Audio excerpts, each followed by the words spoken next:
So why do we care so much about generosity? And why is it even on our discipleship card? I mean, it's not like we can buy God off, right? Well, here's what we know. Generosity releases blessings. Now, I'm not talking about prosperity. I'm talking about blessings.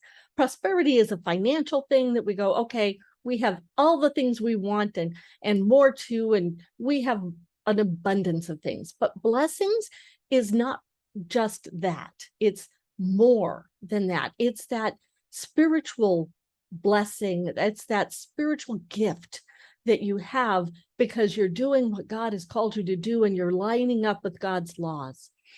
There are spiritual laws that exist, just like there are physical laws that exist. Gravity is a law, and whether I believe in gravity or not, if I jump off a building, I will learn that it is a real law, even if I don't like it. Well, spiritual laws are like that too. And Jesus teaches us about that when he says, give and it will be given to you. A good measure, pressed down, shaken together, and running over will be poured into your lap. For with the measure you use, that's how your generosity will be measured and returned to you. Proverbs 19 says, God sees, and whoever is kind to the poor lends to the Lord, and he will reward them for what they've done.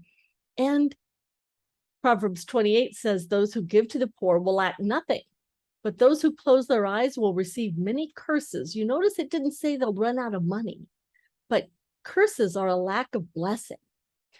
So lots of times you hear a version of, God will give you prosperity if you're a Christian. You'll have a great house, a nice spouse, a wonderful life, your Cadillac in your or dream, I guess now it might be a minivan in your garage.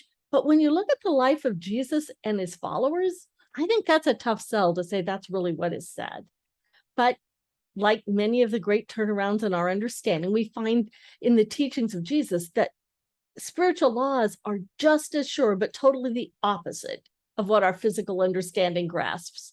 For instance, to get an abundant life, you must die to yourself. To be spiritually rich, you must become poor in spirit. That's what the Sermon on the Mount says. That just means you have to recognize your spiritual need.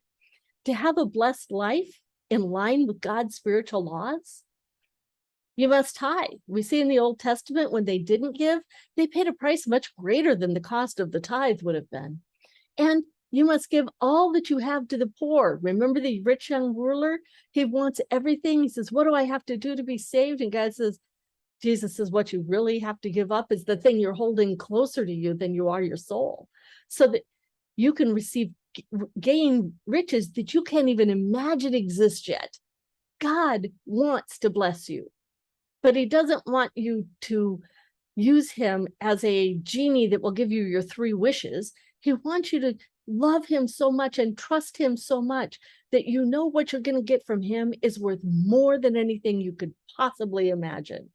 And sometimes he gives you financial benefits so that you can bless others, but that's not the same thing.